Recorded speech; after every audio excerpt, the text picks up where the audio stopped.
ಇವತ್ತು ಬೆಳ್ಳಂಬೆಳಿಗ್ಗೆ ಇಡಿ ಅಧಿಕಾರಿಗಳು ಭ್ರಷ್ಟ ಅಧಿಕಾರಿಗಳಿಗೆ ಶಾಕ್ ಮುಟ್ಟಿಸಿದ್ದಾರೆ. ಸಚಿವ ಸತೀಶ್ ಜಾರಕಿಹೊಳಿ ಅವರ ಭಾವ ಅಂದ್ರೆ ತಂಗಿಯ ಗಂಡ ಮಂಜುನಾಥ್ ಈಗ ಸದ್ಯ ಇಡಿ ವಶದಲ್ಲಿದ್ದಾರೆ. ಮಂಜುನಾಥ್ ಅವರಿಗೆ ಸೇರಿದ ನಿವಾಸ ಹಾಗೂ ಕಚೇರಿಯ ಮೇಲೆ ಇವತ್ತು ಬೆಳ್ಳಂಬೆಳಿಗ್ಗೆ ಇಡಿ ಅಧಿಕಾರಿಗಳು ರೇಡ್ ಮಾಡಿದ್ರು. ಈ ಮಂಜುನಾಥ್ ಅಬಕಾರಿ ಇಲಾಖೆಯ ಹೆಚ್ಚುವರಿ ಆಯುಕ್ತ. ಮಂಜುನಾಥ್ಗೆ ಸೇರಿದಂತಹ ಮನೆ ಹಾಗೂ ಕಚೇರಿಗಳ ಮೇಲೆ ಇಡಿ ರೇಡ್ ಆಗಿದೆ. ಬೆಂಗಳೂರು, ಬೆಳಗಾವಿ, ಮೈಸೂರು, ವಿಜಯನಗರದಲ್ಲಿ ಇಡಿ ಅಧಿಕಾರಿಗಳು ದಾಳಿಯನ್ನ ನಡೆಸಿದ್ದಾರೆ. ವಿದೇಶಿ ಅಕ್ರಮ ವ್ಯವಹಾರ, ಹವಾಲಾ ಲಿಂಕ್ ಆರೋಪದ ಅಡಿ ಈ ದಾಳಿ ನಡೆದಿರೋದು. ಮಂಜುನಾಥ್ ಸಂಬಂಧಿಕರು ಮತ್ತು ಆಪ್ತರ ಮನೆಗಳ ಮೇಲೂ ಕೂಡ ಇಡಿ ರೇಡ್ ಆಗಿದೆ. ಬೆಂಗಳೂರಿನಲ್ಲಿ ಅಬಕಾರಿ ಹೆಚ್ಚುವರಿ ಡಿಸಿ ಮಂಜುನಾಥ್ ಈಗ ಇಡಿ ವಶದಲ್ಲಿ. ರೇಸ್ ಕೋರ್ಸ್ ರಸ್ತೆಯ ಅಪಾರ್ಟ್ಮೆಂಟ್ನಲ್ಲಿ ಮಂಜುನಾಥ್ನನ್ನ ಅಧಿಕಾರಿಗಳು ವಶಕ್ಕೆ ಪಡೆದಿದ್ದಾರೆ. ದೃಶ್ಯದಲ್ಲಿ ನೋಡ್ತಾ ಇದ್ದೀರಿ, ಮಂಜುನಾಥ್ ಅವರಿಗೆ ಸೇರಿದಂತಹ ನಿವಾಸ, ಬೆಳಗಾವಿಯ ನಿವಾಸ ಇದು. ಬೆಳಗಾವಿ ಮಾತ್ರ ಅಲ್ಲ, ಬೆಳಗಾವಿ, ಬೆಂಗಳೂರು, ಮೈಸೂರು, ವಿಜಯನಗರ ಸೇರಿದ ಹಾಗೆ ಹಲವು ಕಡೆಗಳಲ್ಲಿ ಇವತ್ತು ಇಡಿ ಅಧಿಕಾರಿಗಳ ರೇಡ್ ಮಾಡಿದ್ದಾರೆ. 3 ದೃಶ್ಯವನ್ನ ನೀವು ನೋಡ್ತಾ ಇದ್ದೀರಿ. ಬೆಂಗಳೂರು, ಬೆಳಗಾವಿ, ಮೈಸೂರು ಈ 3 ಭಾಗದಲ್ಲೂ ಕೂಡ ಇವತ್ತು ಬೆಳ್ಳಂಬೆಳಿಗ್ಗೆ ಇಡಿ ಅಧಿಕಾರಿಗಳು ರೇಡ್ ಮಾಡ್ತಾರೆ. ಕಾರಣ ವಿದೇಶಿ ಅಕ್ರಮ ವ್ಯವಹಾರ, ಹವಾಲಾ ಲಿಂಕ್ ಆರೋಪದ ಅಡಿ ಈ ರೇಡ್ ಆಗಿರೋದು. ರೇಡ್ ಆದಂತಹ ಕೆಲವು ಗಂಟೆಗಳಲ್ಲಿ ಅಬಕಾರಿ ಇಲಾಖೆಯ ಹೆಚ್ಚುವರಿ ಆಯುಕ್ತ ಮಂಜುನಾಥ್ನನ್ನ ಇಡಿ ಅಧಿಕಾರಿಗಳು ವಶಕ್ಕೆ ಪಡೆದಿದ್ದಾರೆ ಹೆಚ್ಚಿನ ವಿಚಾರಣೆಗೋಸ್ಕರ. ಬೆಂಗಳೂರಿನಲ್ಲಿ ಮಂಜುನಾಥ್ನನ್ನ ವಶಕ್ಕೆ ಪಡೆದಿರುವಂಥದ್ದು ರೇಸ್ ಕೋರ್ಸ್ ರಸ್ತೆಯ ಅಪಾರ್ಟ್ಮೆಂಟ್ನಲ್ಲಿ. ವಿಚಾರಣೆಯ ನಂತರ ಇಡಿಯಿಂದ ಮಂಜುನಾಥ್ ಅರೆಸ್ಟ್ ಆಗುವ ಸಾಧ್ಯತೆಯೂ ಕೂಡ ಇದೆ ಅಂತ ಹೇಳಲಾಗ್ತಾ ಇದೆ. ಬೆಳಗಾವಿ ವಿಭಾಗದ ಅಬಕಾರಿ ಇಲಾಖೆಯ ಹೆಚ್ಚುವರಿ ಆಯುಕ್ತ ಈ ಮಂಜುನಾಥ್ ಅಷ್ಟೇ ಅಲ್ಲ, ಬಳ್ಳಾರಿ ಲೋಕಸಭಾ ಕ್ಷೇತ್ರದ ಮಾಜಿ ಸಂಸದರಾದಂತಹ ದೇವೇಂದ್ರಪ್ಪ ಅವರ ಪುತ್ರ ಹಾಗೂ ಲೋಕೋಪಯೋಗಿ ಸಚಿವ ಸತೀಶ್ ಜಾರಕಿಹೊಳಿ ಅವರ ತಂಗಿಯ ಗಂಡ ಮಂಜುನಾಥ್ ಈಗ ಇಡಿ ವಶದಲ್ಲಿ. ಮಂಜುನಾಥ್ಗೆ ಸೇರಿದಂತಹ ಹಲವು ಕಡೆಗಳಲ್ಲಿ ನಿವಾಸ ಇರ್ಬೋದು, ಕಚೇರಿ ರೇಡ್ ಮಾಡಿದ್ದಾರೆ ಇಡಿ ಅಧಿಕಾರಿಗಳು. ಕೇವಲ ಮಂಜುನಾಥ್ಗೆ ಸೇರಿದಂತಹ ನಿವಾಸ, ಕಚೇರಿ ಮಾತ್ರ ಅಲ್ಲ, ಸಂಬಂಧಿಕರು ಮತ್ತು ಮಂಜುನಾಥ್ ಆಪ್ತ ಸ್ನೇಹಿತರು ಯಾರೆಲ್ಲ ಇದ್ದಾರೋ ಅವರಿಗೆ ಬೆಳ್ಳಂಬೆಳಿಗ್ಗೆ ಅಧಿಕಾರಿಗಳು ಶಾಕ್ ಕೊಟ್ಟಿದ್ದಾರೆ. ಅವರ ನಿವಾಸದ ಮೇಲೂ ಕೂಡ ರೇಡ್ ಆಗಿದೆ.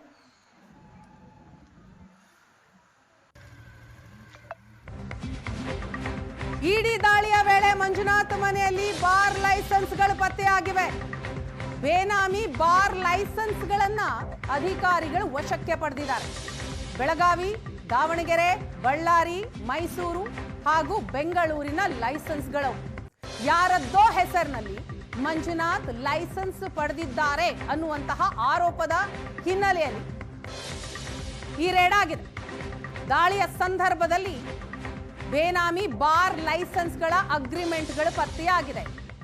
ಅಕ್ರಮವಾಗಿ ವಿದೇಶಕ್ಕೆ ಹಣ ವರ್ಗಾವಣೆ ಮಾಡಿರೋ ಬಗ್ಗೆಯೂ ಕೂಡ ಅನುಮಾನವನ್ನ ವ್ಯಕ್ತಪಡಿಸ್ತಾ ಇದ್ದಾರೆ ಅಧಿಕಾರಿಗಳು. ಬೇನಾಮಿ ಆಸ್ತಿ, ಅಕ್ರಮ ಹಣ ವರ್ಗಾವಣೆ ಸೇರಿದ ಹಾಗೆ ಹಲವು ಆರೋಪಗಳು ಕೂಡ ಇತ್ತು ಮಂಜುನಾಥ್ ವಿರುದ್ಧ. ಈ ಹಿನ್ನೆಲೆಯಲ್ಲಿ ಇವತ್ತು ಬೆಳ್ಳಂಬೆಳಿಗ್ಗೆ ಅಧಿಕಾರಿಗಳು ರೇಡ್ ಮಾಡಿದ್ದಾರೆ ಮಂಜುನಾಥ್ಗೆ ಸೇರಿದಂತಹ ಸ್ಥಳಗಳಲ್ಲಿ. ಬೆಂಗಳೂರು, ಬೆಳಗಾವಿ, ಮೈಸೂರು, ವಿಜಯನಗರ ಸೇರಿದ ಹಾಗೆ ಹಲವು ಕಡೆಗಳಲ್ಲಿ ರೇಡ್ ಆಗಿದೆ. ಈ ರೇಡ್ನ ಸಂದರ್ಭದಲ್ಲಿ ಬೇನಾಮಿ ಬಾರ್ ಲೈಸೆನ್ಸ್ಗಳ ಅಗ್ರಿಮೆಂಟ್ಗಳು ಪತ್ತೆಯಾಗಿರೋದು ಅದೆಲ್ಲವನ್ನೂ ಕೂಡ ಅಧಿಕಾರಿಗಳು ವಶಕ್ಕೆ ಪಡೆದಿದ್ದಾರೆ. ಜೊತೆಗೆ ಮಂಜುನಾಥ್ನನ್ನು ಕೂಡ ಹೆಚ್ಚಿನ ವಿಚಾರಣೆಗಾಗಿ ಕಸ್ಟಡಿಗೆ ತೆಗೆದುಕೊಂಡಿದ್ದಾರೆ. ಅಕ್ರಮವಾಗಿ ವಿದೇಶಕ್ಕೆ ಹಣ ವರ್ಗಾವಣೆ ಮಾಡಿರೋ ಅನುಮಾನವೂ ಕೂಡ ಅಧಿಕಾರಿಗಳಿಗಿದೆ.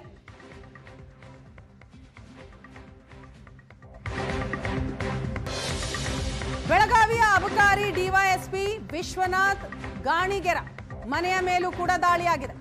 ಬೆಳಗಾವಿ ನಗರದ ಬಸವ ಕಾಲೋನಿಯಲ್ಲಿರುವ ನಿವಾಸ, ಆ ನಿವಾಸದ ಮೇಲೂ ಕೂಡ ಅಧಿಕಾರಿಗಳು ರೇಡ್ ಮಾಡಿದ್ದಾರೆ. ಚಿಕ್ಕೋಡಿ ಅಬಕಾರಿ ಇಲಾಖೆ ಡಿವೈಎಸ್ಪಿ ಆಗಿರುವಂತಹ ವಿಶ್ವನಾಥ ಗಾಣಿಗೆರ ಮಂಜುನಾಥನ ಆಪ್ತರ ಜೊತೆಗೆ ಶಾಮೀಲಾದಂತಹ ಅಧಿಕಾರಿಗಳಿಗೂ ಇವತ್ತು ಇಡಿ ಶಾಕ್ ಕೊಟ್ಟಿದೆ.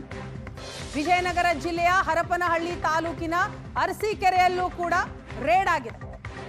ವಿಜಯನಗರದ 2 ನಿವಾಸಗಳ ಮೇಲೆ ಇಡಿ ಅಧಿಕಾರಿಗಳು ಇವತ್ತು ರೇಡ್ ಮಾಡಿದ್ದಾರೆ. ಮಂಜುನಾಥನ ಆಪ್ತರು ಯಾರೆಲ್ಲ ಇದ್ದಾರೋ ಅವರಿಗೂ ಕೂಡ ಅಧಿಕಾರಿಗಳು ಇವತ್ತು ಬೆಳ್ಳಂಬೆಳಿಗ್ಗೆ ಶಾಕ್ ಕೊಟ್ಟಿದ್ದಾರೆ. ಮಂಜುನಾಥ್ ಮನೆಯಲ್ಲಿ ಒಂದು ಕಡೆ ಬಾರ್ ಲೈಸೆನ್ಸ್ಗಳ ಪತ್ತೆಯಾಗಿದೆ. ಬೇನಾಮಿ ಬಾರ್ ಲೈಸೆನ್ಸ್ ಪತ್ತೆ ಹಚ್ಚಿದ್ದಾರೆ, ಡಾಕ್ಯುಮೆಂಟ್ಸ್ಗಳನ್ನು ಕಲೆಕ್ಟ್ ಮಾಡ್ಕೊಂಡಿದ್ದಾರೆ. ಮತ್ತೊಂದು ಕಡೆ ಮಂಜುನಾಥ್ ಆಪ್ತರು ಯಾರೆಲ್ಲ ಇದ್ದಾರೋ ಅವರ ಮನೆ ಹಾಗೂ ಕಚೇರಿಯ ಮೇಲೂ ಕೂಡ ಇಡಿ ಅಧಿಕಾರಿಗಳು ರೇಡ್ ಮಾಡಿದ್ದಾರೆ. ಅದರಲ್ಲಿ ಬೆಳಗಾವಿ ಅಬಕಾರಿ ಡಿವೈಎಸ್ಪಿ ವಿಶ್ವನಾಥ್ ಅವರ ನಿವಾಸದ ಮೇಲೂ ಕೂಡ ರೇಡ್ ಆಗಿದೆ. ಈಗ ನೋಡ್ತಾ ಇರುವಂತಹ ದೃಶ್ಯ ರೇಡ್ ಆದಂತಹ ಸ್ಥಳ ಅದು ವಿಜಯನಗರದ 2 ಮನೆ, ಅದು ಮಂಜುನಾಥ್ ಆಪ್ತರ ಮನೆ. ವಿಶ್ವನಾಥ್ ಗಾಣಿಗೆರ ಮನೆ ಮೇಲೆ ರೇಡ್ ಆಗಿದೆ. ಬೆಳಗಾವಿ ನಗರದ ಬಸವ ಕಾಲೋನಿಯಲ್ಲಿರುವಂತಹ ಮನೆ ಮೇಲೂ ಕೂಡ ರೇಡ್ ಆಗುತ್ತೆ. ವಿಜಯನಗರದ ಆಪ್ತರ ಮನೆ ಮೇಲೂ ಕೂಡ ರೇಡ್ ಆಗಿದೆ. ಚಿಕ್ಕೋಡಿಯ ದೃಶ್ಯವನ್ನು ಕೂಡ ನೀವು ನೋಡ್ತಾ ಇದ್ದೀರಿ.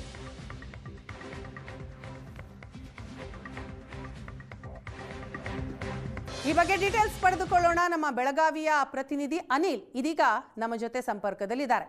ಅನಿಲ್, ಏನಿದು ಗಮನಿಸ್ತಾ ಇದ್ದೀವಿ, ಅಬಕಾರಿ ಇಲಾಖೆ ಹೆಚ್ಚುವರಿ ಆಯುಕ್ತ ಮಂಜುನಾಥ್ ಅವರ ನಿವಾಸ ಕಚೇರಿ ಮೇಲೆ ರೇಡ್ ಆದಂಥದ್ದು. ಬೆಳಗಾವಿಯಲ್ಲಿ ಒಟ್ಟು ಎಷ್ಟು ಕಡೆಗಳಲ್ಲಿ ರೇಡ್ ಆಗಿದೆ? ಸದ್ಯ ಏನೆಲ್ಲ ಡೆವಲಪ್ಮೆಂಟ್ ಆಗ್ತಾ ಇದೆ? ಎಷ್ಟು ಕಡೆಗಳಲ್ಲಿ ಯಾವ ಅಧಿಕಾರಿಗಳಿಂದ ರೇಡ್ ಆದಂಥದ್ದು? ಅಪ್ಡೇಟ್ಸ್ ಕೊಡ್ತಾ ಹೋಗೋದಾದ್ರೆ.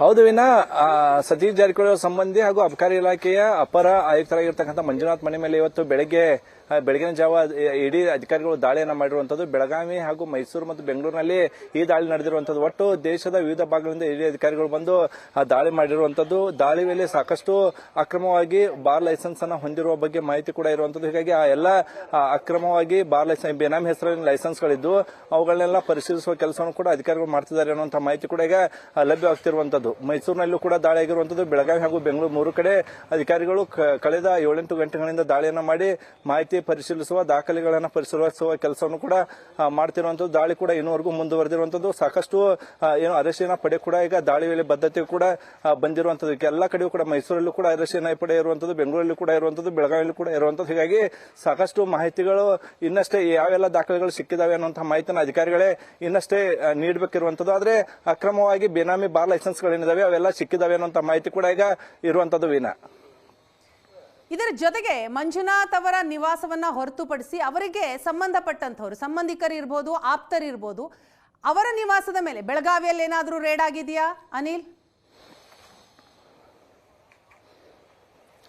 ಹೌದು, ಇನ್ನು ಬೆಳಗಾವಿ ಬಸವ ಕಾಲೋನಿಯಲ್ಲಿ ಇರತಕ್ಕಂತಹ ಡಿವೈಎಸ್ಪಿ, ಚಿಕ್ಕೋಡಿ ಡಿವೈಎಸ್ಪಿ ಮನೆ ಮೇಲೂ ಕೂಡ ಆಗಿರುವಂತದ್ದು. ತುಮಕೂರು ಅಬಕಾರಿ ಎಸ್ಪಿ ಆಗಿರ್ತಕ್ಕಂಥ ಸತೀಶ್ ಕಾಗಲೆ ಅವರ ಮನೆ ಮೇಲೂ ಕೂಡ ದಾಳಿ ಆಗಿರುವಂತದ್ದು. ಅದು ಬೆಳಗಾವಿಯ ಸದಾಶಿವ ನಗರದಲ್ಲಿ ಕೂಡ ಇರುವಂತದ್ದು. ಜೊತೆಗೆ ಅವರ ಆಪ್ತರಾಗಿರ್ತಕ್ಕಂಥ ಮೈಸೂರಿನಲ್ಲಿ ಒಬ್ಬರು ವೈ ಮಂಜುನಾಥ್ ಅವರ ಆಪ್ತರ ಮನೆ ಮೇಲೂ ಕೂಡ ದಾಳಿ ಆಗಿರುವಂತದ್ದು. ಹೀಗಾಗಿ ಬೆಂಗಳೂರು ಅವರ ಮನೆ. ಹೀಗಾಗಿ ಒಟ್ಟು 6 ಕಡೆ ಅಧಿಕಾರಿಗಳು ದಾಳಿಯನ್ನ ಮಾಡಿರುವಂತದ್ದು. 2012ರಲ್ಲಿ ಲೋಕಾಯುಕ್ತಕ್ಕೆ ಮೈಸೂರಿನಿಂದ ಒಬ್ಬರು ಖಾಸಗಿ ವ್ಯಕ್ತಿ ಮಂಜುನಾಥ್ ವಿರುದ್ಧ ಲೋಕಾಯುಕ್ತ ದೂರನ್ನ ಕೊಡ್ತಾರೆ. ಆ ದೂರನ್ನ ಆಧರಿಸಿ ಈಗ ದಾಳಿ ಮಾಡಿದ್ದಾರೆ ಅನ್ನುವಂತಹ ಮಾಹಿತಿ ಕೂಡ ಇರುವಂತದ್ದು. ಹೀಗಾಗಿ ಅವಾಗ ಅಕ್ರಮ ಆಸ್ತಿ ಸಂಪಾದನೆ ಆಧಾರದ ಮೇಲೆ ಲೋಕಾಯುಕ್ತಕ್ಕೆ ಹಾಗೆ ಮೈಸೂರಿನಲ್ಲಿ ಇರ್ತಕ್ಕಂಥ ಒಬ್ಬರು ಖಾಸಗಿ ವ್ಯಕ್ತಿ 2012ರಲ್ಲಿ ದೂರ ನಿಂತಿದ್ದು. ಆ ದಾಖಲೆಗಳನ್ನ ಆಧಾರ ಇಟ್ಕೊಂಡು ಈಗ ಅದ್ರ ಜೊತೆಗೇನೆ ಸಾಕಷ್ಟು ಹಣ ವರ್ಗಾವಣೆ ಆಗಿದೆ ಅನ್ನುವಂತಹ ಮಾಹಿತಿ ಆಧಾರದ ಮೇಲೆ ಈಗ ಅಧಿಕಾರಿಗಳು ದಾಳಿಯನ್ನ ಮಾಡಿರುವಂತದ್ದು. ಹೀಗಾಗಿ 2012ರಲ್ಲಿ ಕೊಟ್ಟಂತಹ ದಾಖಲೆ ಏನಿತ್ತು, ಅದು ದೂರ ಏನಿತ್ತು, ಆ ದೂರು ಇದುವರೆಗೂ ಕೂಡ ಯಾಕೆ ಇಡಿ ಅಧಿಕಾರಿಗಳ ಗಮನ ಹರಿಸಲಿಲ್ಲ, ಅದ್ರ ಜೊತೆಗೆ ಇಷ್ಟು ತಡವಾಗಿ ಏಕೆ ದಾಳಿ ಮಾಡಿದ್ರು ಕೂಡ ಸಾಕಷ್ಟು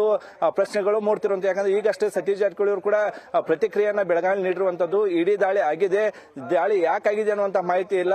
7 ಕಡೆನೂ ಆಗಿರ್ಬೋದು, 10 ಕಡೆನೂ ಆಗಿರ್ಬೋದು, ಇದರಲ್ಲಿ ರಾಜಕೀಯ ಇದೇನೋ ಇಲ್ಲೋ ಅನ್ನೋದು ಕೂಡ ಸ್ಪಷ್ಟತೆ ಇಲ್ಲ. ಹೀಗಾಗಿ ನಾಳೆವರೆಗೂ ವೇಟ್ ಮಾಡೋಣ. ವೇಟ್ ಮಾಡಿದ ಬಳಿಕ ದಾಳಿ ವೇಳೆ ಏನೆಲ್ಲ ನಮಗೆ ಸಿಕ್ಕಿದೆ ಮಾಹಿತಿ ಅನ್ನೋದು ನಾಳೆ ಅಷ್ಟೇ ಗೊತ್ತಾಗುತ್ತೆ. ಗೊತ್ತಾದ ಬಳಿಕ ನಾವು ಮಾಧ್ಯಮಗಳಿಗೆ ಪ್ರತಿಕ್ರಿಯೆ ನೀಡ್ತೀವಿ ಅನ್ನುವಂತ ಮಾಹಿತಿಯನ್ನ ಸತೀಶ್ ಜಾರಕಿಹೊಳಿ ಅವರು ನೀಡಿರುವಂತದ್ದು. ಹೀಗಾಗಿ ಬೆಳಗಾವಿಯಲ್ಲಿ 3, ಮೈಸೂರು 1, ಅರಸೀಕೆರೆ 1 ಹಾಗೂ ಬೆಂಗಳೂರು ಸೇರಿ ಒಟ್ಟು 6 ಕಡೆ ಕರ್ನಾಟಕ, ಮಹಾರಾಷ್ಟ್ರ, ಗೋವಾ, ರಾಜಸ್ಥಾನ ಸೇರಿ ದೇಶದ ವಿವಿಧ ಭಾಗಗಳ ಅಧಿಕಾರಿಗಳು ಈ ಒಂದು ದಾಳಿಯನ್ನ ಮಾಡಿರುವಂತದ್ದು ವೀಣಾ.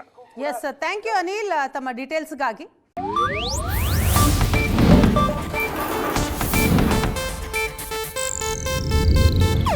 ಇದು ಏಷ್ಯಾನೆಟ್ ನ್ಯೂಸ್ ನೆಟ್ವರ್ಕ್ ಪ್ರಸ್ತುತಿ.